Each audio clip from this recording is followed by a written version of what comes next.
Halo teman-teman, selamat pagi semuanya.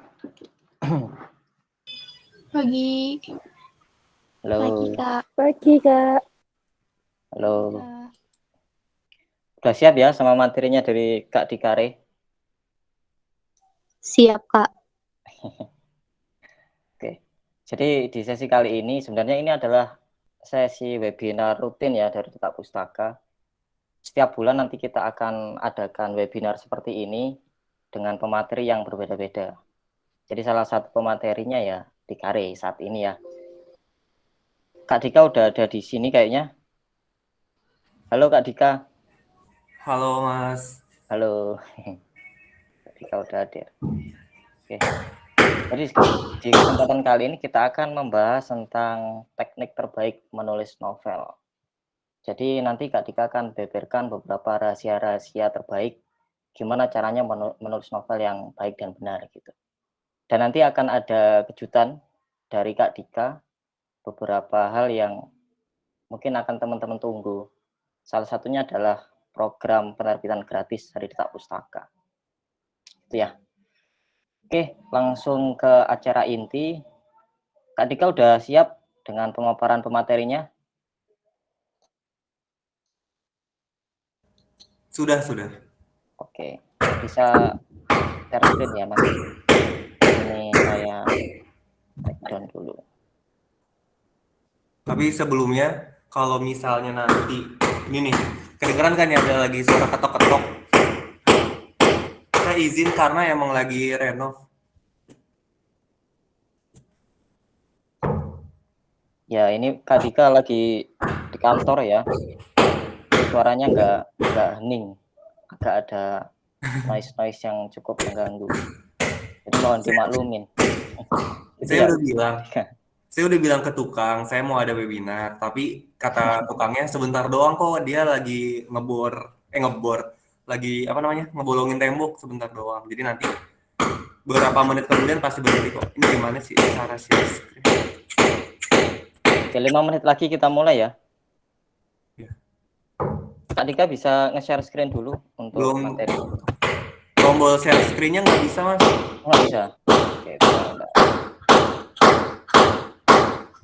Wah, sangat kencang ya ternyata.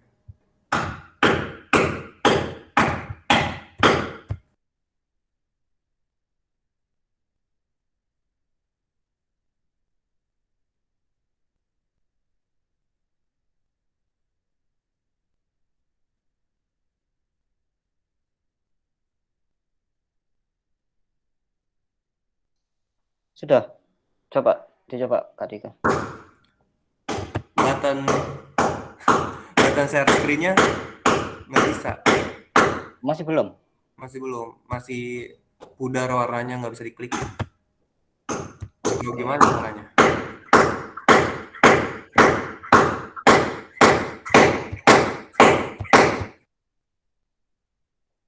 Udah jadi penyelenggara kok. Udah, seharusnya bisa. Coba Kak Dika lagi.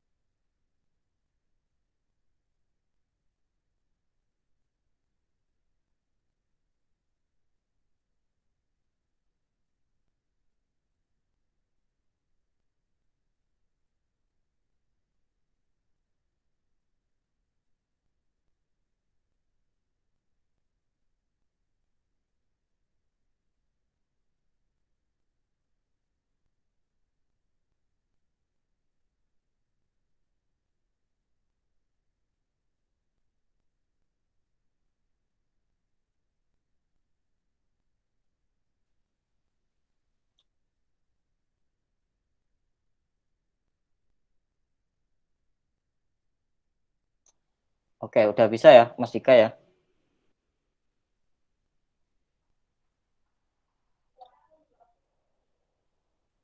Tiga menit lagi kita mulai ya teman-teman untuk sesi webinarnya. Jam 10 pas nanti kita mulai.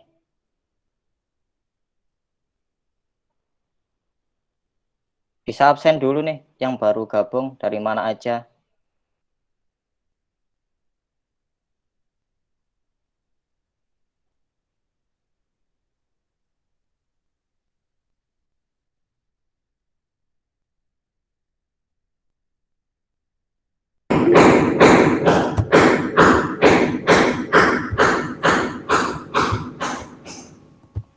Gimana Mas Dika? Udah bisa?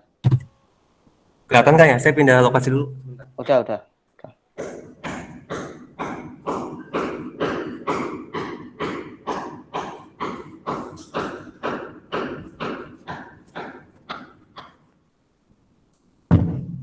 Sudah terlihat kan?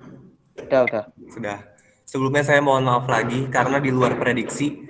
Sebenarnya tukangnya itu terjadwalnya selesai kemarin.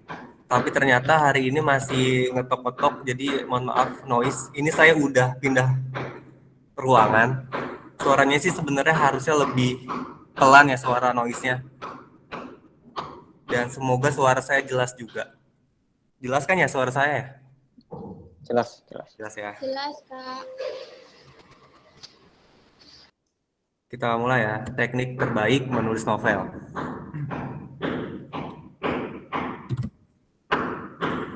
Sebelumnya, kenalin dulu. Nama saya Kare. Jadi sebenarnya namanya Dikare. Boleh manggil Dika, boleh manggil Kare. Boleh manggil Re doang, boleh manggil Dik doang, silakan. Tapi saya lebih senang kalau dipanggil Kare. Karena pertama nama Kare itu jarang, kedua nama Kare itu kayak lelucon aja. Jadi kalau misalnya kamu lebih muda daripada saya, nggak harus manggil kakak, tapi langsung Kare aja. Saya mulai nulis cerita dari SD, karyanya bertebaran di mana-mana, dan belum lama launch buku nulis novel versi gampang. Dan setiap harinya saya nge-share juga tips kepenulisan atau cara nulis, tips nulis, motivasi nulis, intinya tentang kepenulisan di Instagram di Kare. Ada yang nge-follow saya atau punya buku saya?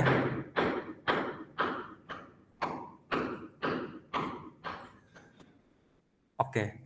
Sebelumnya webinar kali ini saya pengennya kita interaksi aja.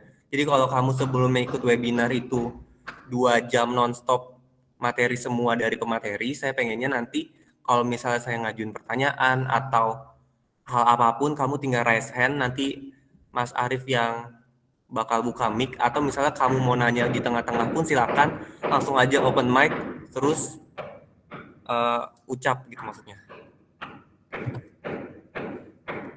Kalau kamu nyari di internet, teknik menulis itu pasti disuruh nyari ide buat tokoh, alur, dan lain sebagainya.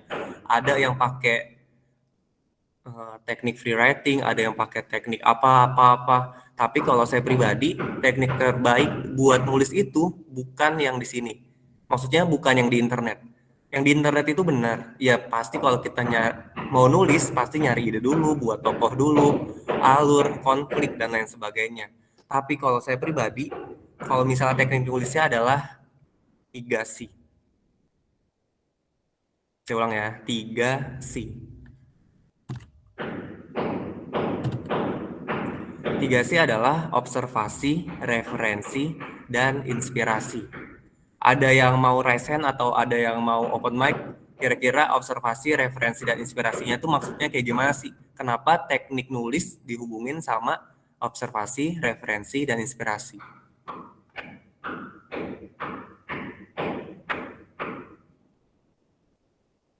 Baik teman-teman, barangkali ada yang mau bertanya.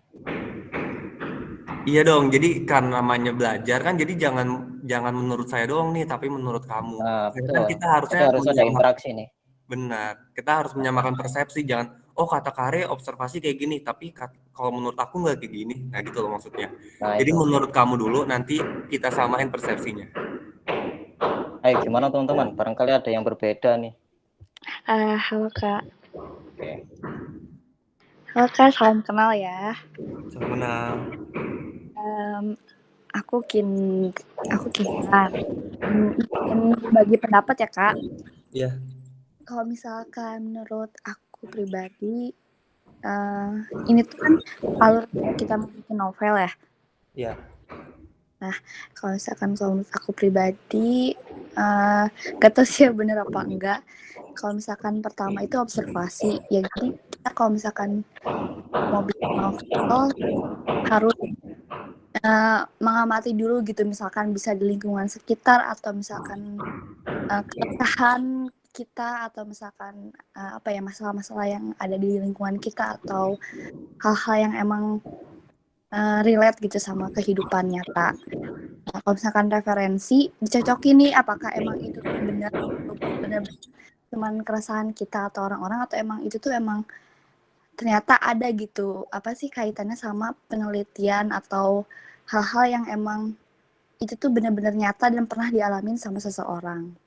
Nah, kalau misalkan inspirasi, itu jadi kayak uh, kita tuh misalkan kayak nyari pengalaman dari orang yang mengalami atau kan buat novel yang relate sama yang emang kita mau buat kayak gitu. Kasih. Keren. Terima kasih atas apa ya penjabaran kamu. Ada lagi gak kira-kira yang mau? Kalau menurut saya, observasi itu lebih ke menelaah suatu karya gitu ya, atau enggak mencari unsur-unsur novel yang sekiranya bisa dimasukkan ke dalam karya kita gitu. Karya kita bisa pas selera terhadap tatanan bahasa dan misalnya terus kalau misalnya referensi itu lebih ke mencari sumber, dan kalau inspirasi itu bisa kayak kita misalnya membaca cerita orang dan kita mendapatkan inspirasi, kemudian kita bisa menulis tapi dengan alur yang berbeda. Bukan berarti plagiarisme ya, kayak gitu. Keren. Benar-benar. Ada lagi gak kira-kira terakhir nih yang mau mengungkapkan kira-kira apa penjabaran dari 3C ini? Ada Kak, boleh aku Ya. perkenalkan, nama aku Sabana Sana. Jadi kalau menurutku observasi itu kan misalnya menulis tentang anak sekolahan, kita kok tahu anak sekolahan itu kebiasaannya apa aja, terus juga dia kesehariannya seperti apa, seperti itu kalau observasi. Kalau referensi itu kita harus banyak baca novel sejenis yang misalnya sejalur dengan yang akan kita tulis. Misalnya kita novel tentang anak sekolahan, teen lit, nah itu juga kita harus baca. Terus kalau inspirasi menurutku aku lebih suka inspirasi itu datang dari kita nonton film. Kalau baca itu menurutku untuk referensi. Kalau inspirasi aku lebih suka lewat film. Seperti itu Kak, kurang lebihnya. Terima kasih. Terima kasih juga. Kalau misalnya nih teman-teman punya arti lain tentang 3C ini, nggak apa-apa, karena setiap penulis itu unik. Nggak ada, anggaplah ya, nggak ada kitab sucinya. Jadi kalau kita nulis tuh kita nggak punya kitab suci nih. Beda sama agama, beda sama ibadah. Kalau gini boleh, gitu nggak boleh. Ini halal, itu haram, misalnya gitu ya.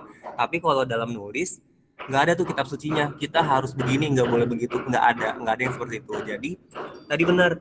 Kalau misalnya pengen bikin tentang sekolah harus kayak gimana, kalau misalnya nulis itu harus relate atau enggak dan lain sebagainya. Tadi dari ketiga teman kita nih udah ngejabarin dan semuanya keren-keren gitu loh. Ini menurut saya observasi, referensi, dan inspirasi. Ini menurut saya, observasi adalah merasakan dan kemudian memahami secara langsung. Kalau referensi adalah sumber acuan, contoh, atau informasi tentang sesuatu. Kalau inspirasi adalah sesuatu yang membuat kita melakukan hal yang kreatif. Saya jabarin ya, observasi itu adalah merasakan dan kemudian memahami secara langsung. Misalnya, pasti kamu pernah dengar, misalnya ya ini ya, nggak lengkap kalau nggak ke Monas. Kalau lagi ke Jakarta tuh nggak lengkap kalau nggak ke Monas misalnya. Atau kalau lagi jalan-jalan ke Malang nggak lengkap nih kalau belum makan bakso ini misalnya. Atau kalau ke tempat ini tuh belum lengkap kalau belum gini-gini misalnya.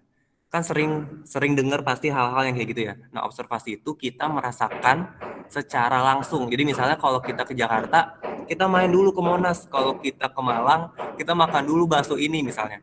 Kalau kita ke Singapura, kita foto dulu di patung ini misalnya. Jadi observasi itu merasakan secara langsung. Kalau tadi dibilangnya saya nggak bisa ngelihat namanya. Kalau tadi dibilangnya kalau kita mau bikin cerita sekolah, kita harus tahu nih anak sekolah tuh kayak gimana sikapnya dan lain sebagainya. Itu benar, itu masuknya lebih tepatnya ke referensi sebenarnya. Tapi kalau observasi itu intinya kita ngerasain secara langsung. Jadi kalau kita mau bikin cerita tentang Monas, kita datengin dulu Monasnya. Jadi intinya itu. Kalau kita mau bikin adegan atau scene atau part di panti asuhan misalnya, ya kita datang dulu nih ke panti asuhan. Kayak gimana sih sistemnya, gimana sih cara santunan dan lain sebagainya. Begitupun yang lain, kalau misalnya ke pesantren atau adegannya pesantren, kita bisa ke pesantren. Kalau misalnya kita mau bikin karakter tentang pengemis, misalnya kita datengin, kita tanya-tanya, atau kita wawancara pengemisnya misalnya. Emang, tapi balik lagi ya ke norma. Kalau misalnya kita mau, tadi kan observasi datang secara langsung. Kalau misalnya kita udah datang secara langsung, kita udah makan makanannya, kita udah datang dan lain sebagainya, jangan dimanipulasi. Misalnya, kalau kita jalan-jalan ke Monas, saya belum tahu ya di sini yang join ini udah pernah ke Monas semua atau belum. Anggap semuanya belum. Terus kita jalan-jalan nih ke Monas. Terus di Monas tuh kotor, anggap lah ya. Di Monas tuh kotor, terus di Monas tuh eh, orang-orangnya nggak ramah, terus berantakan, pedagang kaki lima di mana-mana misalnya. Itu aslinya. Kita boleh, misalnya kita boleh bikin realnya atau kita boleh bikin ceritanya tentang Monas yang kotor berantakan seperti tadi. Tapi kalau ternyata di Monas itu indah, di Monas itu tamannya bagus, warganya ramah, nah jangan sampai kita nulis yang tadi kita rencanakan sebelumnya jadi seperti itu. Maksudnya aslinya di Monas tuh bagus loh, indah loh, tapi kenapa dibikin berantakan, kenapa dibikin seperti ini. Sama kayak misalnya orang Medan itu suaranya kenceng-kenceng, orang Medan itu kalau ngomong kayak marah-marah. Realnya memang seperti itu, tapi apakah akan menyinggung orang Medan kalau misalnya kita bikin cerita atau bikin karakter orang Medan seperti itu? Itu observasi. Jadi karena kita udah tahu secara langsung seperti apa, jadi kita harus menulisnya sesuai data yang kita dapat. Itu observasi. Kalau referensi adalah sumber acuan, contoh informasi tentang sesuatu. Tadi udah dicontohin. Kalau kita mau bikin karakter anak sekolah atau kehidupan anak SMA, contohnya kayak gimana? Referensinya apa? Kita pernah SMA atau kita udah lulus SMA, jadi kita udah pernah ngerasain SMA itu seperti apa. Tapi SMA zaman kita sama SMA di cerita kita itu belum tentu sama. Misal, kita dulu zaman SMA atau kita sekarang zaman SMA jajannya cuma 10.000 sehari. Tapi di cerita kita jajannya itu bisa 100.000 sehari. Nah, nanti kalau misalnya, ini misalnya ya, kalau misalnya kamu bikin sehari itu 100.000, tapi kita realnya cuma 10.000 jajannya. Nanti orang bakal mikir, kayaknya gua dulu zaman SMA jajannya nggak segitu gedenya deh. Atau dulu kayaknya zaman SMA gue nggak bandel-bandel banget kayak yang dicerita deh. Nah, balik lagi kan, jadi masuknya lagi ke inspirasi. Kalau misalnya kamu bikin anak sekolah yang jajan 100.000, tapi realnya cuma 10.000, berarti apa yang harus diubah? Atau apa yang harus kita bangun? Ada yang berani ngomong?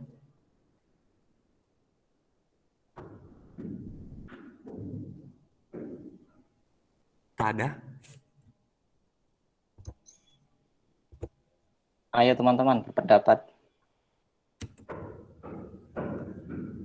Lagi mikir kayaknya, Mas. Sambil berdiskusi. Oke, kalau misalnya nggak ada yang berani, pasti, atau ada yang mau ngomong kah? Saya lanjut ya. Kalau misalnya kamu belum pernah nulis tentang anak SMA, pasti pernah baca kan cerita-cerita yang berlatar anak SMA. Entah itu Dilan, Mariposa, Senior, atau cerita-cerita yang kamu baca di Wattpad di platform lainnya, pasti ada yang pakai adegan sekolah atau latarnya sekolah. Pernah atau enggak, sadar atau enggak, kamu pasti mikir yang ada di cerita itu sebagai sekolah kamu. Jadi misalnya adegannya anak sekolah lagi jajan, anak sekolah lagi pacaran, anak sekolah belajar, kan pasti ada adegan-adegan itu kan. Terus kamu bakal ngebayangin, dulu sekolah gue nggak kayak gini, tuh dulu sekolah aku kayaknya nggak gini deh. Oh iya nih, dulu zaman sekolah jadi inget kayak gini. Oh iya bener, sama banget nih sama aku di dunia nyata. Nah itu namanya referensi.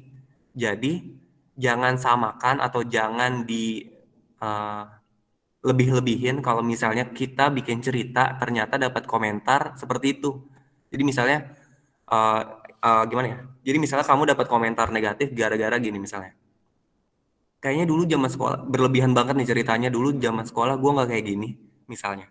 Atau bertele-tele banget ceritanya kayaknya nggak begitu deh. Intinya dia bilang nggak realistis.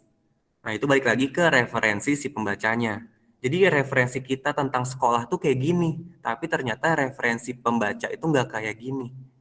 Jadi kalau misalnya besok-besok dapat komentar negatif karena referensi, jangan diambil hati. Ya karena referensi setiap orang itu beda. Sama kayak orang bilang Via Valen itu suaranya enak. Ada yang orang bilang Via Valen itu suaranya nggak enak. Balik lagi ya referensinya kayak gimana. Yang terakhir, inspirasi adalah sesuatu yang membuat kita melakukan hal yang kreatif.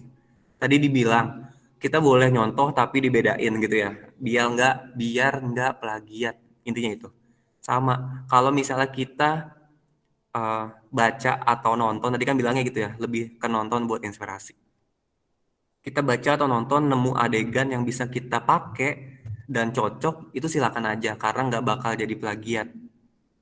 Kecuali, anggap ya, kamu baca di platform bab 1, terus kamu ubah cuma diganti nama. Nah, itu masuknya ke plagiat. Kalau misalnya tadi balik lagi deh jalan-jalan ke Monas.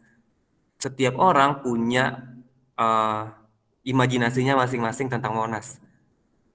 Anggap dari sekian banyak buku kamu baca ada satu adegan yang di Monas gitu misalnya.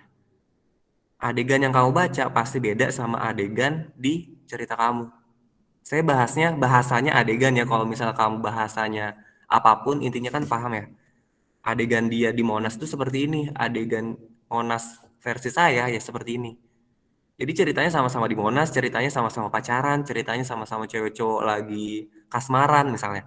Tapi bakalan beda versi, bakalan beda gaya bahasa, bakalan beda nama, gaya, dan lain sebagainya itu bakal beda. Jadi kayak gitu nggak bakal disebut plagiat.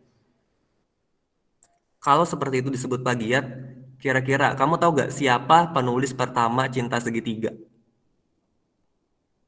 Saya sih nggak tahu, karena emang nggak ada pencetusnya, nggak ada di buku Guinness Book of Record gitu misalnya, nggak ada hak patennya tentang cinta segitiga. Jadi siapapun boleh dong nulis cerita tentang cinta segitiga. Kalau disebutnya plagiat berarti cuma satu orang yang boleh bikin konflik cerita cinta segitiga. Logis ya? Jadi inspirasi itu seperti itu. Jadi kalau misalnya kamu takut plagiat, kalau misalnya kamu takut dibilang jiplak atau apapun, itu enggak, karena itu masuknya ke inspirasi. Ini 3C versi saya, observasi, referensi, dan inspirasi. Ada yang mau nanggepin nggak?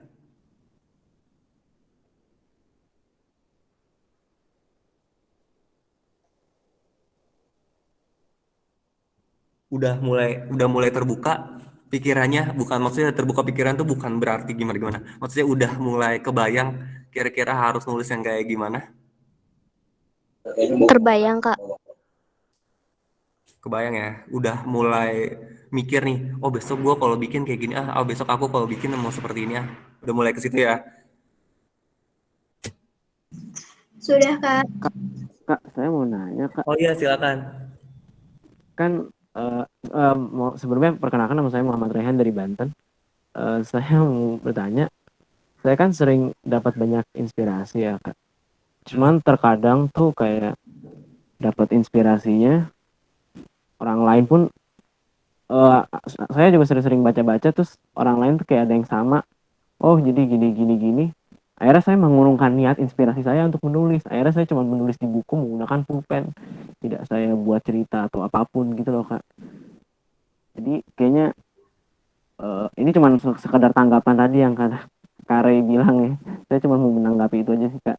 Terima kasih. Terima kasih Rehan. Benar, kalau kata guru saya ya, saya kan BTW saya kuliahnya itu desain. Jadi kalau kata dosen saya, apa yang ada di otak kamu dibikin aja. Karena kalau misalnya yang di otak kamu pendem, kamu diemin, secara nggak langsung cepat atau lambat, pasti akan ada karya dengan ide itu. Itu kata dosen saya. Dan real, tadi Rehan bilang, dia punya inspirasi, kamu punya inspirasi nih. Udah bagus banget inspirasinya. Idenya udah bagus banget. Ternyata karena emang nggak dimulai-mulai, udah ada karya sejenis yang konfliknya sama seperti itu, idenya sama seperti itu.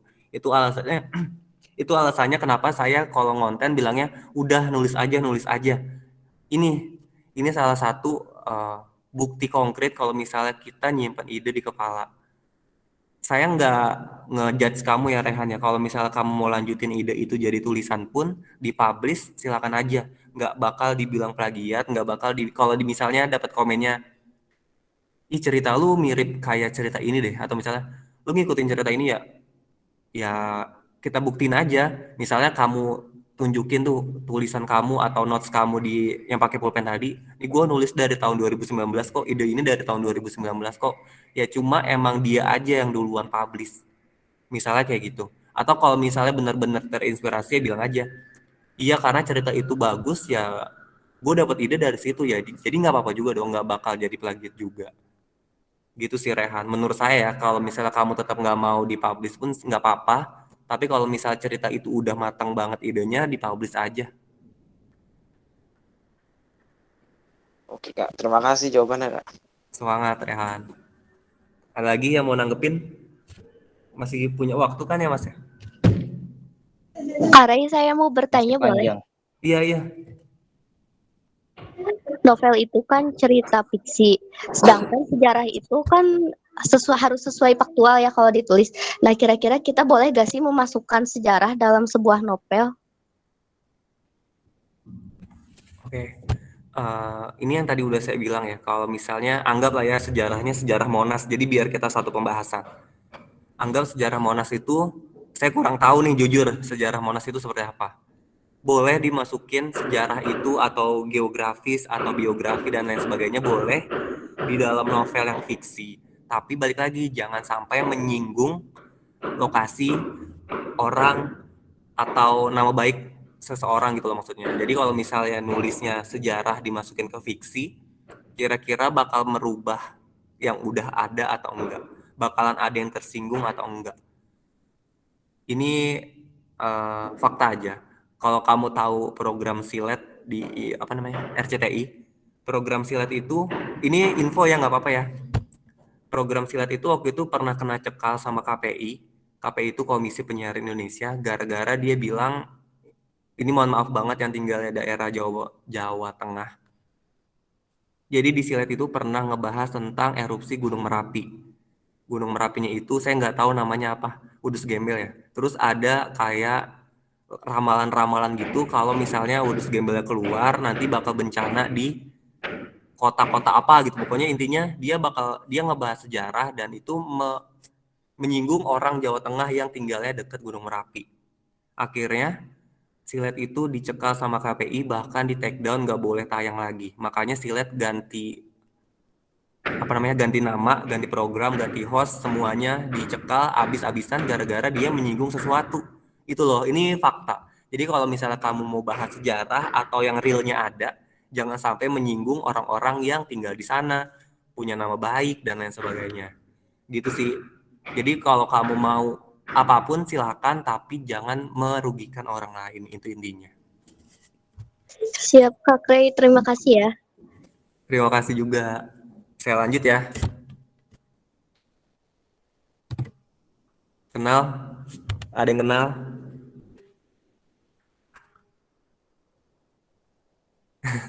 Yang kiri siapa, kenal gak? Lulu HF bukan sih Kak? Iya betul. Kalau yang tengah?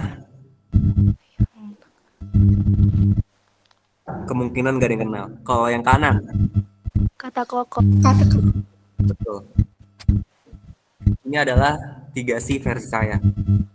Referensi, observasi, dan inspirasi saya kurang lebih ada beberapa nama besar sebenarnya, tapi ini adalah 3 yang saya cantumin aja. Kalulu itu penulis Mariposa, kalau kamu baca atau nonton filmnya, ini adalah penulisnya. Kalau ngomongin karya, Kalulu ini ada banyak banget karyanya, tapi nggak bisa semuanya saya jabarin kan ya. Saya pernah datang ke premier Mariposa, jadi saya ketemu sama Kalulu asli, terus saya ketemu sama Kata Kokoh asli, bahkan dulu punya nomornya, punya kalau Kata Kokoh.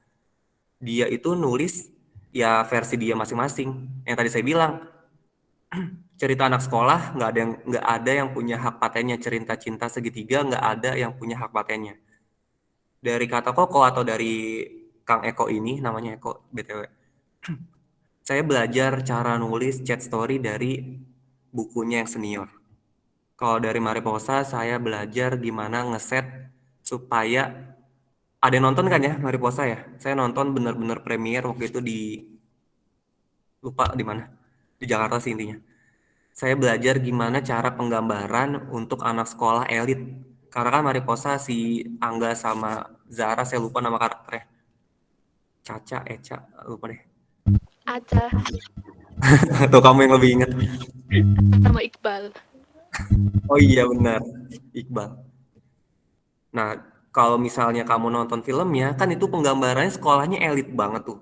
Senior juga sekolahnya elit sih, tapi kayak lebih elit Mariposa. Nah, saya belajar gimana cara menulis cerita dengan versi elit. Jadi sekolah elit yang tadi saya bilang, jajan 10.000 sama jajan 100.000. Nggak mungkin di film Mariposa si Iqbal ini jajannya 10.000 sehari. Atau di ceritanya. Ya karena dia glamor, dia anak sains, dia rumahnya gede dan lain sebagainya. Nggak mungkin dia jajannya 10.000 sehari. Nah, jadi sebenarnya kalau ngomong referensi, observasi, dan inspirasi dari mana aja. Itu kalau kata Kalulu atau kata Koko. Kalau yang tengah ini namanya Mas Abi. Nama panjangnya itu Rahabi Mandra. Dia itu adalah penulis dari Habibie Ainun. Film Habibie Ainun yang pertama. Yang Ibu Ainun meninggal, nah ini adalah salah satu penulisnya. Jadi kalau nulis film itu, nggak cuma satu penulis, bisa 3 atau 4. Punya senior nih, senior kata Koko itu, si kata Koko ini nggak sebagai skenarionya. Kalulu juga saya nanya, penulis skenarionya itu bukan Kalulu, tapi dari PH-nya. Kenapa kayak gitu? Kalau kata Mas Abi, penulis itu nggak bisa nulis sendiri. Penulis itu bakalan ego, bakalan nggak tegaan sama karakternya kalau nulis sendiri. Logikanya gini, kalau misalnya ada cewek sama cowok, ada pasangan, pacaran gitu-gitu misalnya, dapat konflik. Kita sebagai penulis, kita sayang banget sama karakter utamanya, sama si cowok ini. Kita nggak rela, atau saya nggak rela kalau si cowok ini tuh bakalan mati bunuh diri gara-gara patah hati. Misalnya ya gitu. Tapi kalau kata Mas Abi ini, ya nggak apa-apa dibikin bunuh diri kalau misalnya konfliknya jadi klimaks. Dia bilang gitu. Setelah itu saya mikir, dan setelah itu saya nggak mau nulis sendiri lagi. Bukan berarti kalau kita nulis harus punya temen atau harus ada asistennya, nggak gitu ya. Kalau lu pun juga bilang gitu. Kata Koko juga gitu, saya nanya langsung ke Kang Eko ini. Kata Koko, saya manggilnya waktu agak bingung sebenarnya karena nggak akrab-akrab banget. Saya bilang, ini yang nulis senior ini siapa? Terus dia bilang, dari Bentang, dia kan terbitnya di Bentang ya. Dari Bentang bilang, ada skenarionya, ada penulis skenarionya yang bakal ngeartiin novelnya sebagai film.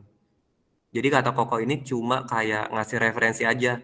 Nanti tuh adegannya kayak gini, nanti tuh bajunya seperti ini, dan lain sebagainya. Jadi kalau kamu mikirnya sekarang, gue nulis sendiri aja, ini karya gue pribadi, nggak gitu kok. Kalau misalnya kamu bingung, kamu mentok, boleh nanya temen. Kalau misalnya kamu agak bimbang gitu, kira-kira alurnya ke kanan atau ke kiri, happy ending atau sad ending yang kayak gimana, happy endingnya kayak apa, itu bisa banget nanya teman, bisa banget. Ya intinya kan kita di Detak Pustaka pun ada grupnya ya. Dan saya pun punya kelas di Detak Pustaka. Jadi kalau misalnya kamu mau nanya-nanya ke saya pun silakan aja. Ikut kelas saya, nantinya bakal dibahas gimana cara bikin konflik yang baik dan lain sebagainya. Kalau misalnya kamu bingung tentang alur cerita pun, nanya ke saya juga silakan aja. Jadi kalau misalnya kamu sekarang bingung nih, bisa join ke grup, bisa join ke kelas saya. Karena yang tadi saya bilang, kita bakalan ego kalau misalnya, kita bakal nggak tega kalau misalnya kita nulis sendiri. Jadi kalau kamu nonton Habibie Ainun yang pertama, itu durasinya kurang lebih ada 2 jam, 120 menitan, dan sama sekali nggak ada konflik. Ini sekedar info aja ya. Mas Habib bilang, dalam 2 jam itu sama sekali nggak ada konflik. Dari Habibie dan Ainun muda, dari zaman sekolah, sampai Ibu Ainun meninggal, itu nggak ada konflik. Jadi coba kita bayangin nih, pasti udah pernah nonton kan ya Habibie Ainun, walaupun nggak di bioskop, pasti di TV juga udah pernah ditayangin. Dari Habibie Ainun masih sekolah, masih ngomongin gula sama semut, terus sampai ke Jerman, jadi presiden, itu sama sekali nggak ada konfliknya, karena itu biografi, kata Mas Abi gitu. Karena itu biografi itu konfliknya ya tergantung dari cerita aslinya. Balik lagi kan ke referensi tadi, 3C itu tadi. Nggak ada konfliknya sama sekali sampai ke menit 90. Kata Mas Abi, konflik dari film Habibie Ainun adalah ketika Bu Ainun meninggal. Jadi Habibie sedih dan lain sebagainya itu baru ada di menit 90. Jadi kalau kamu nggak suka film biografi, kalau kamu nggak suka sama sosok Habibie, kamu pasti bakalan bete, kamu pasti bakalan jenuh, bahkan mungkin ketiduran pas lagi nonton. Karena emang nggak ada konfliknya. Tapi 30 menit ke belakang, itu mulai seru, mulai nangis, mulai sedih. Ya karena memang konfliknya baru muncul di situ. Itu referensi. Jadi balik lagi kalau misalnya mau bahas sejarah, nyambung kan ya sama ini. Sejarahnya seperti itu. Emang kalau ngomongin penulis itu salah. Kalau ngomongin skenario itu pasti memang ditambah-tambahin naskahnya. Tapi sesuai sama fakta dan data. Jadi ya emang ceritanya Habibie Ainun itu seperti itu, tanpa konflik, ya udah dibikin alurnya seperti itu. Jadi kalau ngomongin referensi, inspirasi, dan observasi, dari manapun bisa. Ini 3C versus saya. Saya nonton anime, saya nonton One Piece, saya nggak baca manga ya. Saya nontonnya anime. Saya nonton Nickelodeon, saya nonton Zone, saya nonton SpongeBob, saya nonton Very Odd Parents, dan lain sebagainya. Walt Disney, saya apal semua princess Disney. Ya walaupun namanya lupa, walaupun alurnya lupa, tapi saya nonton semuanya. Film Disney Pixar apalagi saya tontonin semua. Netflix, ya emang saya bukan pecinta Netflix, tapi saya nonton di Netflix. TVN, nggak cuma TVN ya sebenarnya, ada banyak drama Korea yang saya tonton bukan keluaran TVN. CGV, saya nonton ke bioskop. Dan GMM, saya nonton series dan film Thailand. Jadi 3C versus saya adalah semua hal ini. Walaupun sebenarnya ada lebih banyak dari ini. Jadi ketika saya dulu suka banget sama anime, cerita-cerita saya pasti seputaran anime. Entah karakternya, entah gaya rambutnya. Kan kalau anime ciri khas banget tuh gaya rambutnya. Anak sekolahnya versinya kayak gimana. Jadi ketika saya suka sama anime, cerita saya akan seputaran anime. Ketika saya nonton Nickelodeon, cerita saya, karakter saya, lingkungannya akan seputaran Amerika. Jadi keluarga Amerika, sekolah Amerika, karena kan Nickelodeon itu kan Amerika. Ketika saya nonton Disney Pixar apalagi, isu-isu keluarga yang saya bahas. Jadi kayak ditinggal ayahnya, ditinggal ibunya, menggapai impian, dan lain sebagainya. Kalau TVN, kita tahu banget TVN atau drakor itu, alurnya itu bagus banget, alurnya ya. Jadi dari scene 1 atau dari episode 1 sampai ke episode 16 itu banyak plot twist-nya. Jadi saya belajar juga dari drakor itu kayak gimana.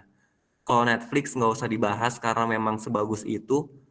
Film pun saya nonton di bioskop karena kalau misalnya nontonnya di Netflix itu suasananya bakal beda, hawanya bakal beda, dan kita bakalan lebih fokus kalau nontonnya di bioskop. Kalau nontonnya di Netflix atau di HP atau di layar laptop kan suka ada notif. Ketika kita nonton di bioskop, semuanya akan lebih ketangkap. Anggap ya, di film itu ada dari scene 1 sampai scene 5. Scene satunya di sekolah. Di sekolah itu kelihatan semuanya tuh kalau kita nonton bioskop. Karena emang fokus kita cuma satu ke layar bioskop. Dan terakhir saya nonton juga drama dan film Thailand karena naskahnya bagus banget. Jadi kalau tadi TVN itu drakor itu alurnya yang bagus, kalau Thailand naskahnya yang bagus. Mulai kepikiran nggak sih, kenapa saya nonton film, bukan baca buku? Tadi ada yang bilang, kalau inspirasi itu dari film karena lebih jelas kelihatan. Benar, itu versi saya ya. Jadi kalau kamu nggak suka nonton karena capek, karena pegel, karena nggak mau baca, karena apapun alasannya, nggak apa-apa, karena referensi kita, inspirasi kita pasti beda. Jadi kenapa saya film? Karena saya basicnya desain, harus ngelihat visual. Ketika saya baca doang, kurang dapat visualnya, kurang dapat imajinasinya, jadinya saya nonton. Bukan berarti saya nggak baca sama sekali, nggak gitu. Bukan berarti saya nonton film doang, nggak gitu. Tapi benar tadi kata siapa ya? Uswa bukan sih? Yang bilang baca itu buat referensi, film itu buat inspirasi. Seperti itu kurang lebih. Karena kalau ngomongin dialog itu lebih bagus di film dibanding cerita. Karena kan kalau cerita kan ada dialog tag-nya dan lain sebagainya. Kita harus berimajinasi tentang itu. Kalau film, kalau ngomong sambil duduk, kalau ngomong sambil gampar orang, kalau ngomong sambil makan, kelihatan gesturnya, kelihatan suasananya, dan lain sebagainya. Jadi 3C versi saya lebih cenderung ke film dibanding baca. Ada yang sama? Setuju, Kak Ray. Ada lah ya, minimal ada yang setuju. Bener Inti. sih. Benar-benar. Tuh, banyak ternyata, bukan cuma satu. Intinya, dalam bidang apapun, bukan cuma nulis, referensi, observasi, dan inspirasi adalah kunci untuk berkarya. Jadi bukan cuma nulis cerita, tapi apapun. Kalau misalnya kamu adalah pekerja, kalau misalnya kamu adalah pelajar, atau apapun pekerjaan kamu, rutinitas kamu, 3C ini penting banget. Jadi teknik nulis ini tuh sebenarnya bisa diterapin di manapun, bukan cuma dalam hal menulis. Begitupun buat ngejar ranking 1 sebenarnya. Kalau kamu masih sekolah buat ngejar ranking 1, ya 3C ini juga sebenarnya kepake dengan metode, dengan cara yang harus disesuaikan. Karena waktu terlalu berharga buat alasan nggak berkarya cuma karena nggak kemana-mana. Jadi gue nggak bisa nulis adegan Paris karena gue belum ke Paris. Ya terus kalau misalnya saya mau bikin adegan kena serangan jantung, apakah saya harus sakit jantung? Kan enggak gitu loh. Jadi jangan jadi alasan cuma gara-gara nggak kemana-mana. Kalau teknik nulis kamu, teknik nulis apa yang paling tepat untuk setiap penulis? Kalau versi kamu apa? Teknik apa yang paling tepat?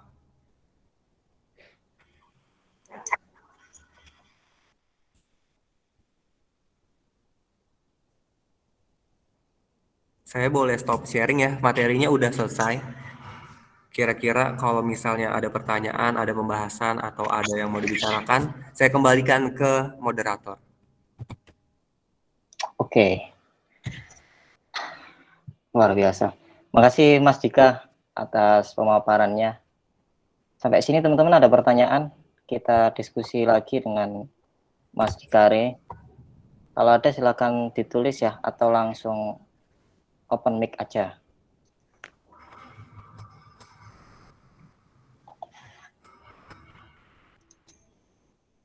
Gimana teman-teman, ada pertanyaan? Adakah yang mau bertanya?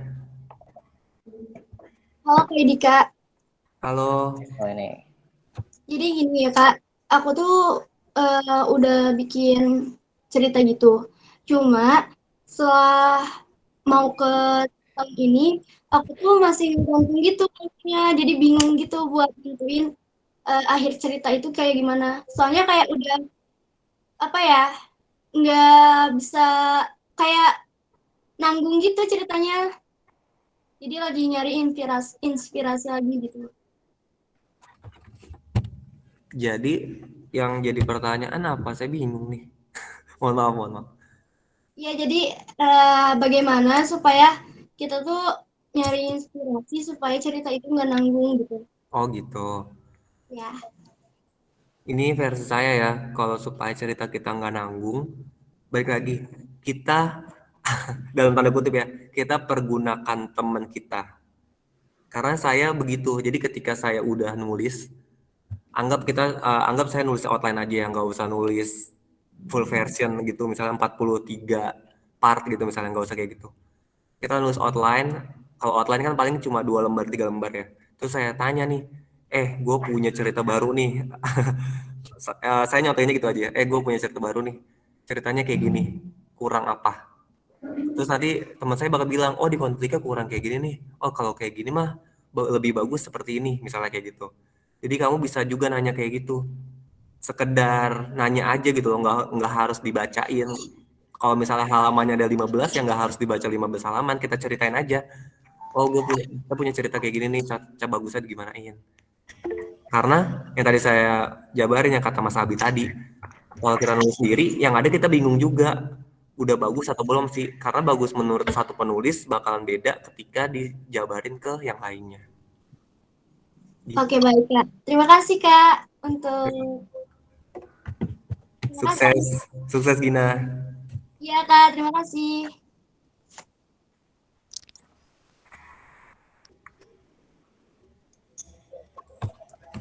Raihan, udah Raihan boleh.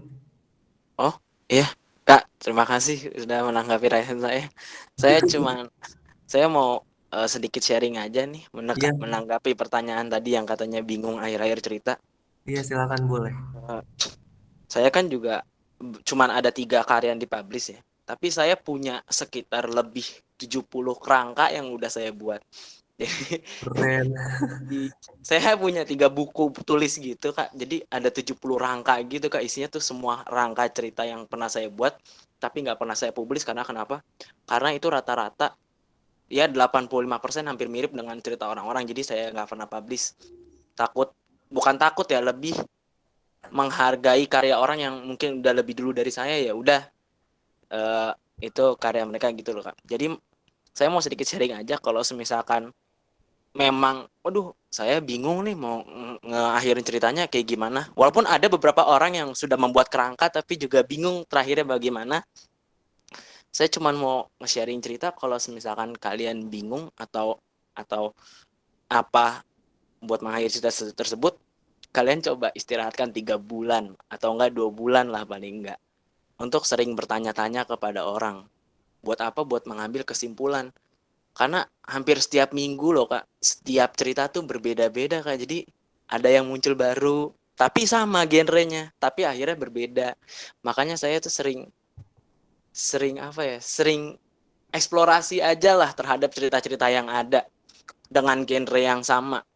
Dan biasakan bacanya yang dari luar negeri gitu Kak. Karena kenapa? Karena lebih unik jatuhnya Kak. Nggak satu fokusan Kak. Saya bukannya menjudge orang-orang Indonesia juga yang lokal-lokal enggak.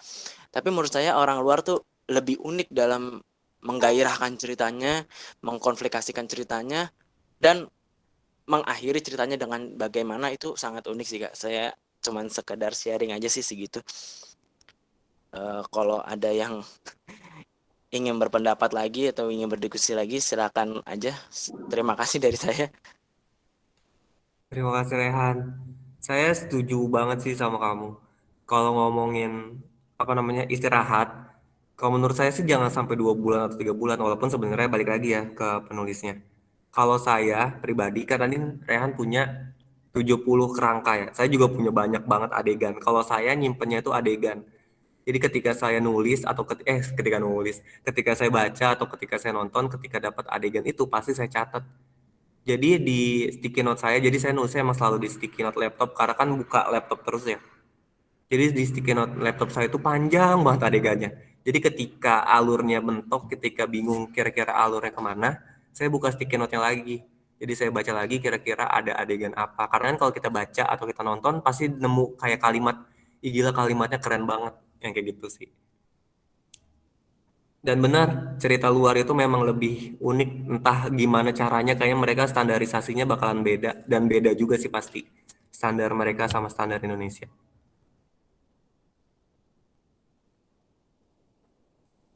Ada lagi kah? Saras, Watinda, boleh.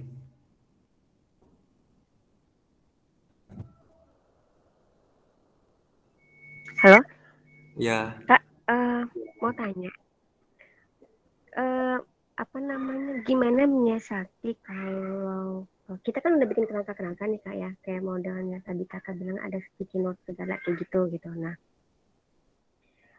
misalnya bab sekian harus begini, bab sekian harus begini. Tapi pada saat kita nulis, itu tiba-tiba eh, kita melenceng aja gitu dari jalur yang kita tulis itu gitu, dari kerangka-kerangka yang kita tulis per babnya gitu. Nah, gimana ya untuk menyiasatinya supaya bisa tetap di tracknya gitu loh Kak? saya izin jawabnya pakai pengalaman boleh ya. Ya, mangga. Jadi kalau saya pribadi, saya pernah buat kerangka itu cuma 8 part. Ini udah publish di Wattpad ceritanya. Judulnya Aduh Mules, saya sekalian promo aja. Judulnya Aduh Mules. Awalnya itu cuma 8 part karena saya mikirnya itu cuma kayak cerita mini gitu, tapi emang series. Jadi ceritanya setiap partnya itu cuma dikit katanya. Ya kemungkinan paling 800 kata doang setiap part. Tapi ketika saya nulis, ceritanya sampai 17 part apa lupa saya belasan part. Tapi tetap dalam track. Jadi ya kita otak manusia itu kan dinamis ya, jadi pasti ada perubahan. Jadi ketika ada ide baru, ide muncul atau apapun, boleh aja dicantumin, boleh aja ditambahin asal sesuai track. Maksudnya alur intinya tuh kayak gini loh, benang merahnya tuh seperti ini. Jadi ketika ditambahin kira-kira ngerusak atau enggak. Gitu sih kalau versi saya, karena ya tadi dibilang otak itu dinamis, pasti kita sambil pas lagi kita nyusun cerita itu kita baca juga, kita nonton juga, ide itu nambah lagi, alurnya bagus nambah lagi gitu misalnya. Jadi tetap di eh, apa namanya, komitmen kita tentang outline itu, tentang kerangka itu supaya ya selesai tepat waktu, sesuai target, intinya seperti itu. Kalau misalnya dapat idenya yang berbeda, ya nggak usah dicantumin dalam satu cerita itu, masukin aja idenya di sticky note, anggap, atau di notes lain yang nantinya bisa dipakai buat cerita selanjutnya. Itu versi saya ya. Karena kalau saya pribadi, saya bukan nyari uang dari platform sebenarnya. Jadi ketika karya itu selesai, saya lebih bangga dibanding saya punya banyak uang gara-gara partnya banyak di platform. Gitu sih kalau saya pribadi. Karena kalau misalnya anggaplah ya di platform itu sampai 40 part atau bahkan 60 part.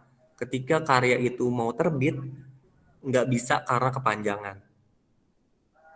Akhirnya bakalan dipangkas ceritanya, terus gimana-gimana, intinya ya kamu paham lah ya standar novel itu berapa halamannya. Jadi bakalan ngerusak itu, bakalan lebih sedikit kemungkinan buat terbit kalau misalnya partnya kepanjangan. Gitu sih versi saya. Mungkin dari Detak Pustaka nih yang udah bisa nerbitin buku, ada gak sih kriteria harus berapa banyak halaman buat satu novel? Kalau untuk novel kan rata-rata A5 ya, pakai kertas A5. Iya. Jadi kalau standarnya sih maksimal itu 250 halaman A5. Oh, A5-nya 250 halaman ya? Iya, standarnya seperti itu. Tapi Dan kalau lebih boleh gak, Mas? gak apa-apa, tergantung ceritanya juga. Kemarin kita bahkan ada yang lebih dari 300 halaman. Masih proses editing. Lumayan kan ilmu lagi. Jadi kalau kita misalnya mau nerbitin, dan Detak Pustaka pun sekarang kan udah bisa nerbitin nih, udah resmi. Jadinya Bisa ya gratis malahan. mau gratis malahan. Jadi bisa kira-kira juga nih nanti bakalan jadi berapa halaman kalau misalnya ceritanya kepanjangan. Gitu sih. Saya bingung panggilannya Saras. Saras aja nggak apa-apa. Gitu Saras.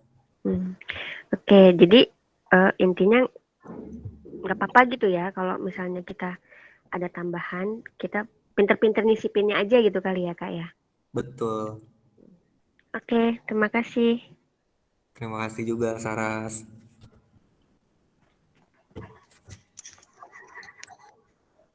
Anisatul Mutahharoh mau bertanya? Iya Kak, mau bertanya. Silakan. Jadi gini, kita kan kalau suka baca, suka sama suatu penulis tertentu gitu kan, biasanya kalau saya nulis, gaya bahasa saya jadi mirip sama dia.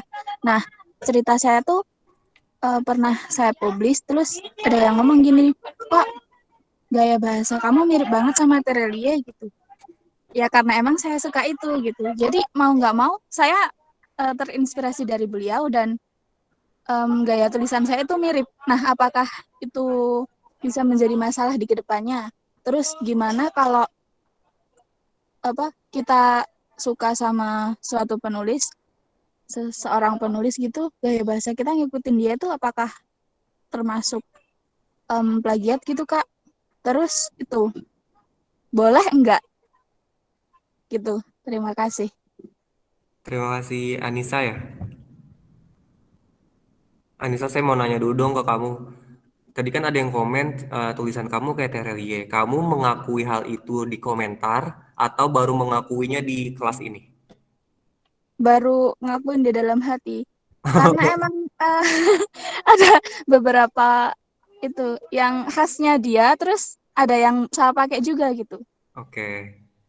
Jadi gini, Anissa. Sebenarnya sah-sah aja kalau tulisan kamu seperti Terelie. Tapi itu udah, maksudnya salah, komentar itu udah muncul bener kan ya yang bilang itu? Iya Kak, udah. Karena udah muncul seperti itu, alangkah baiknya sih memang sedikit diubah. Tapi kalau misalnya jadi ciri khas kamu dengan gaya bahasa seperti itu silakan. Karena gini logikanya, ketika ada orang udah cinta banget sama Terelie, anggaplah ya orang itu adalah saya. Saya maniak banget nih, saya ngefans banget sama Terelie. Ketika saya baca tulisan kamu, wah ini nggak bagus nih, wah ini nggak bisa dibiarin nih, ini orang plagiat Terelie nih, anggaplah ya, karena saya maniak banget. Akhirnya saya report karya kakak, karya Kanisa ini saya report, terus saya bilangin ke Terelie, saya mention ke dia. Terelie lihat nih, saya anggap aja nggak salah ya. Terelie lihat nih, tulisan lu diikutin sama dia misalnya. Itu bakalan sakit hati banget buat Kanisanya. Jadi saran saya, emang sih kalau ngomongin ngerubah gaya bahasa itu bakalan susah banget. Tapi saran saya kamu ubah dengan cara kamu baca karya lain dan kamu ikutin juga gaya penulisannya. Jadi anggap kamu baca punya Terelie, punya Kata Koko, sama punya Tresia. Anggap itu ya 3. Jadi kamu ngikutin gaya Terelie, kamu ngikutin gaya Tresia, kamu ngikutin gaya Kata Koko. 3-3-nya digabung jadi satu, itu udah jadi original punya kamu. Ini contoh aja ya. Kalau misalnya kamu suka penulis luar, kalau kamu misalnya sukanya siapapun itu, jangan cuma satu kalau misalnya mau dijadiin inspirasi. Jadi kita pilih 3, 4, 5, 15, berapa banyak pun, gaya tulisan kamu bakalan berubah seiring banyaknya pembaca yang kamu, banyaknya penulis yang kamu baca itu, sorry. Oke. Tuh. Jadi, Terus ya. mau nanya lagi. Untuk menciptakan gaya bahasa, untuk menciptakan tulisan yang mudah dipahami sama orang-orang itu gimana ya? Rata-rata teman saya ngomong kalau tulisan lu tuh berat buat dibaca remaja gitu. Oke. Harus pakai mikir gitu. Oke. Boleh tahu gak sih kamu sibuk ngapain? Saya lagi mau pindahan ini. Bukan itu sih maksudnya. Maksudnya masih sekolah kah, kuliah, kerja, atau apa? Saya kuliah sih. Kuliah, oke. Saya nanggepin ya. Tadi kan teman kamu bilang tulisannya susah dipahami buat remaja. Berarti dengan gaya bahasa kamu itu bukan buat remaja. Logikanya gitu. Jadi kalau kamu mau nulis buat remaja, kamu baca cerita remaja, terus kamu lihat bahasanya seperti apa. Tapi karena ngomonginnya gaya bahasa yang udah nempel banget sama penulis, kamu milih mau ngerubah gaya bahasanya atau mau ngerubah target pembacanya. Gitu, Nisa. Oke, Kak. Terima kasih. Terima kasih juga. Sukses ya buat ceritanya. Iya, terima kasih, Kak. Di chat ada yang nanya, Kak. Kalau inspirasi dari kisah nyata, dari pengalaman, apakah nanti bisa menjadi menarik, Kak? Dan bagaimana ya, Kak, agar cerita tersebut menjadi menarik membaca? Ratu Kamila masih ada gak?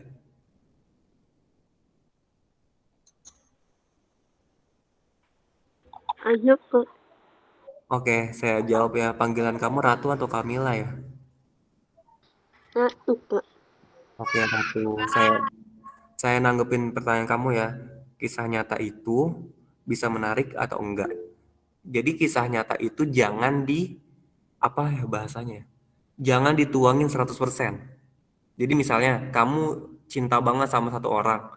Mungkin nggak sih namanya Ratu dan orang itu? Mungkin iya, mungkin enggak jawabannya. Jadi kalau misalnya kisah nyata kamu berdua pacaran gitu misalnya, mungkin enggak 100% kamu tuangin ke cerita. Enggak mungkin.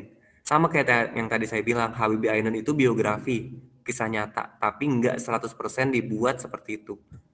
Siapa kan ya di situ kan ada banyak dialog ya.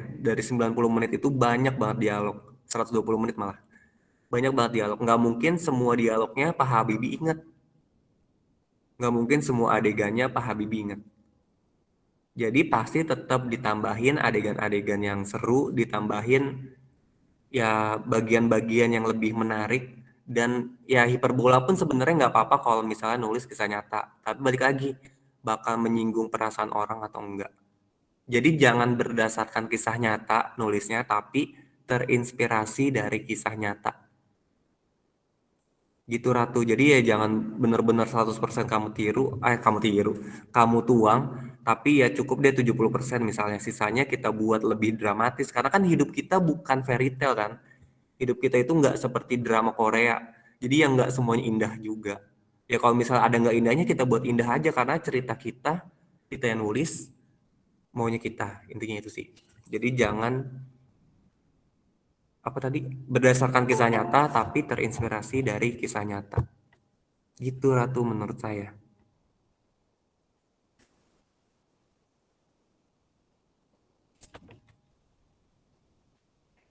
Terjawabkah?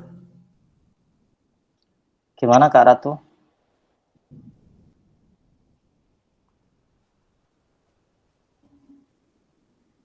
Oh sudah Kak, sudah. Ada lagi? Gimana teman-teman? Oh ini ada Ardian Muhtarom mau bertanya. Pak, perkenalkan saya Ardian. Saya ingin bertanya itu perbedaannya nulis novel sama nulis skrip film itu apa, Kak? Terima kasih. Sorry, boleh ulang perbedaan? Perbedaan nulis novel sama nulis skrip film. Saya jawabnya pakai pengalaman ya. Oh ya. Karena bersyukur saya pernah juga nulis film. Kalau novel itu penulisannya itu lebih sistematis, lebih struktural, pakai gaya bahasa atau pakai KBBI yang memang sudah ada dasarnya. Dan kalau misalnya nulis novel, masih nulis novel ya, nulis novel itu harus dijabarin gimana situasinya, gaya bahasanya harus dibikin indah, dan lain sebagainya. Kalau film, itu yang in frame aja. In frame itu dalam artian yang ada di layar filmnya. Jadi misalnya, kalau kita nulisnya cerita atau novel kan pasti dijabar tuh. Ketika Kare bangun pagi hari, ia segera melangkahkan kakinya kemana gitu misalnya. Jadi dijabarin suasananya. Kalau film, suasana tadi tuh nggak dijabarin, nggak ada di skenario. Skenarionya bilang aja, Kare bangun tidur, ke dapur, ngambil roti, makan. Itu cuma seperti itu. Tapi kalau naskahnya novel, dibuat menarik, dibikin narasi yang indah, diksinya bagus, dan lain sebagainya. Bedanya itu. Kedua, kalau film, itu nulisnya pakai format yang beda. Jadi formatnya ada in out, ada cut to, ada ya ada banyak deh ceritanya. Ada harus di bold, namanya harus kapital semua, harus pakai Courier New. Kan kalau misalnya novel kan mau pakai Arial kayak mau pakai Calibri masih nggak apa-apa. Tapi kalau skenario harus pakai Courier New, nama fontnya Courier New, terus harus di kapital, harus center, terus harus ada keterangan voice over, harus ada nama karakter siapa yang bicara. Jadi formatnya emang beda. Jadi perbedaannya di situ sih. Gitu Ardian, kamu mau nulis film? Sebenarnya cuma pengen nanya doang sih, Kak. Kayak misalkan kalau udah pernah nulis novel gitu, susah nggak buat ngembangin jadi nulis skrip film gitu? Susah. Karena saya basicnya film, nulis novel itu sangat susah. Tapi sangat susah itu versi saya ya. Kalau ketika orang lainnya nulis sih belum tentu. Tapi kendalanya kemungkinan sama. Kendala terbesar itu ketika mengubah dari film ke novel atau dari novel ke film adalah gaya bahasa. Diksinya sedikit kalau penulis film tuh beda sama penulis novel. Diksinya banyak. Oke Kak, makasih. Terima kasih kembali Ardian. Gimana Kak Dika? Udah cukup sesi tanya jawabnya?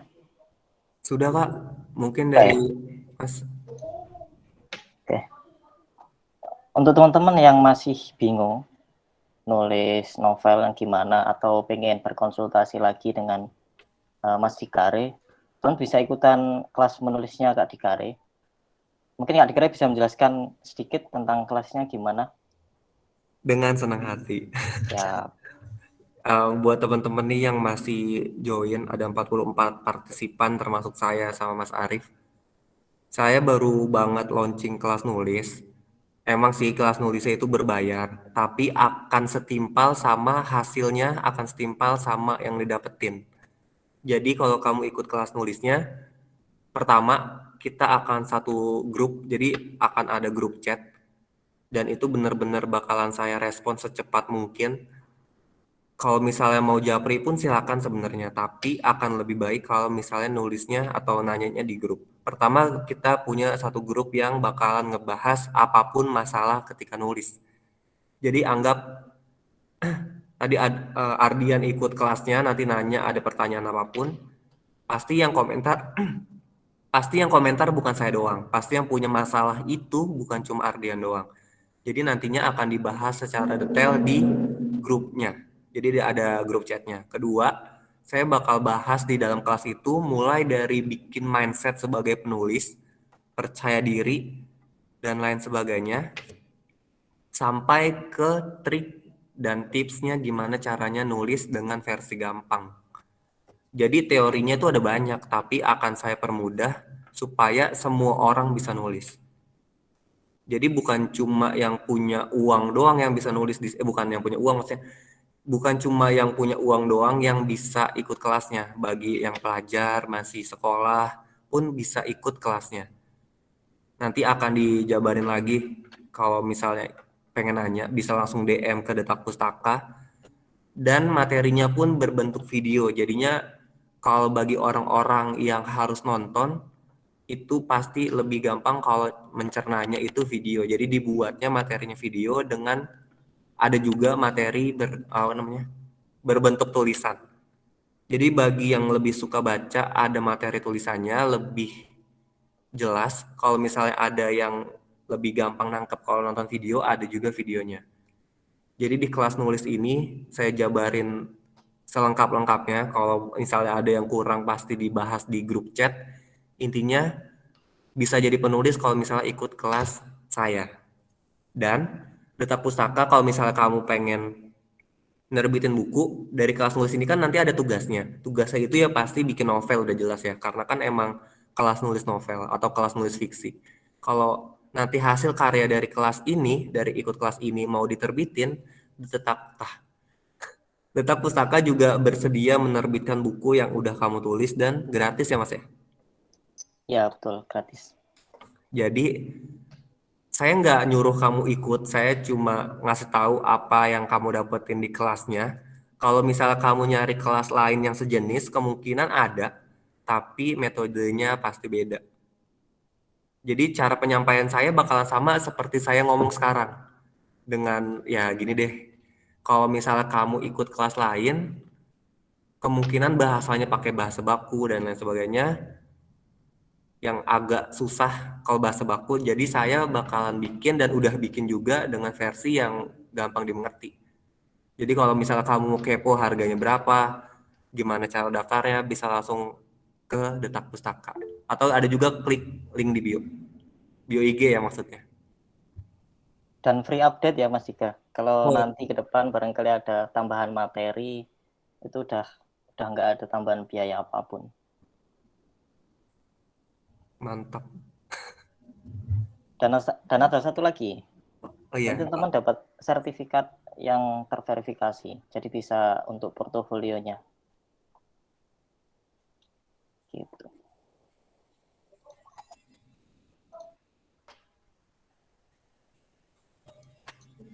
Ada tambahan lagi Mas Dika? Dari saya udah. Tapi ada satu pertanyaan nih dari Sofian Permana, boleh saya jawab sedikit? Boleh. Nah, pertanyaannya bagaimana cara menghadapi komentar negatif terhadap tulisan karya yang kita buat? Kalau saya, orangnya kan positif banget. Jadi kalau kamu masih negatif, ayo kita berubah jadi orang yang positif. Gimana cara menanggapi komentar negatif itu adalah bersyukur kalau ternyata karya kita ada yang baca. Seperti itu sih. Kalau misalnya karyanya negatif ya jadiin evaluasi. Kalau bagian itu ternyata tulisannya kurang baik. Pertama itu. Tapi itu sebagai bukti juga kalau karya kita dibaca tahu. Jadi nggak apa-apa dapat komentar apapun, yang penting dibaca. Buat kita nih sebagai penulis pemula. Kecuali karya kita udah nama kita udah setenar Terelie gitu misalnya. Kalau misalnya dia dapat komentar negatif, cuma 1 orang, lebih banyak yang positif. Jadi intinya kita harus positif deh. Gitu, Sofian. Oke. Ini ada yang tanya lagi, Kak. Oh, boleh. Kalau kita bikin fanfic lalu diterbitin harus diganti namanya. Jadi saran saya kalau misalnya kamu mau nulis fanfic, tujuannya nggak usah terbit deh kayaknya. Jadi cari banyak pembaca, cari uang dari sana misalnya. Nggak apa-apa, karena kalau fanfic diterbitin harus ganti nama. Kalau ganti nama itu kemungkinan feel-nya bakal beda. Bukan nggak boleh ya, saya nyaranin aja. Dan harus dipertimbangkan juga nih kira-kira kalau nulis fanfic ke depannya, anggap namanya Jimin, nanti Jiminnya diganti sama Jaka gitu misalnya, sama-sama J.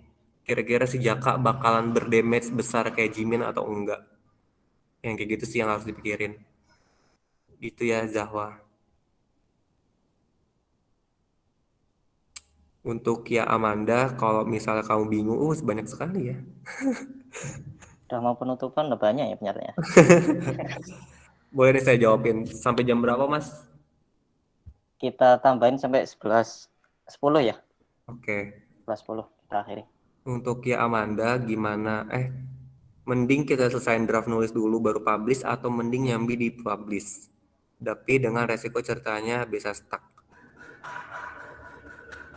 Balik lagi ke skill nulis kamu. Kalau kamu udah komitmen pengen publish sambil nulis, ya berarti komitmen kamu itu harus ditepatin karena pembaca pasti nungguin. Kalau kita udah punya stok 20 part, kemungkinan kan bakalan lebih lancar. Tapi kalau misalnya kita baru punya 1 part dan publish, yang balik lagi tadi, skill nulis kita bakal kayak gimana. Kalau kita udah mengakui kalau diri kita anti stuck, ya nulis aja sambil publish nggak apa-apa. Tapi kalau kita mengakui kalau kita ini gampang stuck, ya udah kumpulin dulu, abis itu baru publish. Jadi balik lagi ke skill kita dan komitmennya. Cara mengatasi writer's block itu banyak caranya sebenarnya. Kalau versi saya tadi sama kayak Raihan. Cara saya adalah istirahat. Pertama saya pasti istirahat kalau misalnya writer's block. Dan kalau istirahat versi saya nggak mau sama sekali mikirin tulisan saya. Anggap tulisan saya udah part 5. Terus, aduh writer's block nih gimana ya? Ya udah saya nongkrong sama teman, saya ngumpul, saya nonton dan lain sebagainya tanpa mikirin part itu. Jadi ya udah didiemin dulu, anggap 2 hari gitu misalnya. Habis itu baru lanjut lagi. Dan kalau misalnya kayak gitu nggak bisa, anggap ya tadi udah part 5. Seharusnya kan lanjut lagi part 6. Saya biasanya baca lagi dari part 4. Jadi saya baca ulang part 4-nya gimana, part 5-nya gimana. Otak kita bakal dapat stimulus dan pasti mau nulis lagi untuk part 6-nya.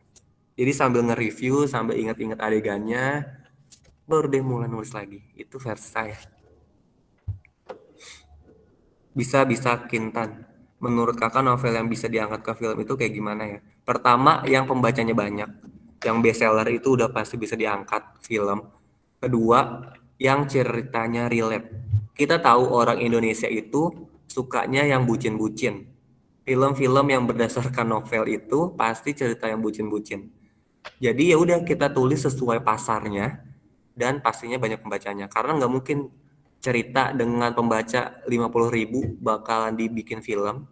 Pasti cerita-cerita yang pembacaan jutaan yang pasti bakal dibikin film. Jadi kalau kamu tujuannya mau diangkat jadi film, kamu bikin yang romance, teenager, dan banyak pembacanya. Gitu ya, Kintan. Mutiara Febriana. Kak, kalau ide ceritanya udah ada, terus di tengah cerita bingung mau ngembangin cerita kayak gimana. Nah, itu cara ngembangin cerita biar yang baca nggak bosan gimana. Cara ngembangin ceritanya, balik lagi ke 3 si tadi. Kan kamu bingungnya mau ngembangin ceritanya kayak gimana. Jadi balik lagi ke 3 si tadi, referensi kamu bikin cerita itu tuh apa? Inspirasinya apa? Gitu sih Mutiara Febriana. Oke, udah ya Kak Dika ya. Kita Ya, akhiri. Untuk teman-teman yang pengen bertanya lebih lanjut atau pengen belajar tentang menulis novel lebih lanjut, teman-teman bisa ikut kelasnya Kak Dika ya. Untuk linknya nanti bisa diakses di link bio-nya Kak Dikari atau link bio-nya Retak Pustaka. Nanti pilih kelas menulis menulis buku fiksi atau kelas menulis novel. Tuh. Udah bisa diakhiri, Mas Dika? Sudah, Mas. Oke. Terima kasih untuk teman-teman. Ini ada informasi lanjutan. Bulan depan, awal bulan depan atau pertengahan bulan depan akan ada webinar lagi. Yang bulan depan nanti beda dengan bulan ini. Bulan ini temanya fiksi, bulan depan akan temanya non-fiksi. Gitu. Tanggalnya masih belum kita umumkan, jadi teman-teman kalau belum masuk komunitas bisa masuk dulu. Nanti akan ada pengumuman lanjutan. Oke. Untuk pertemuan kali ini saya akhiri. Terima kasih untuk teman-teman yang udah hadir. Terima kasih juga untuk Mas Dika udah menyempatkan waktunya untuk mengisi materi hari ini. Saya akhiri. Wassalamualaikum warahmatullahi wabarakatuh. Selamat siang teman-teman. Selamat siang, Mas. Terima kasih semua. Terima kasih. Waalaikumsalam warahmatullahi wabarakatuh. Terima kasih. Terima kasih Dita Pustaka. Kita Pustaka dan Kak Dikare. Terima kasih. Terima kasih Kakak.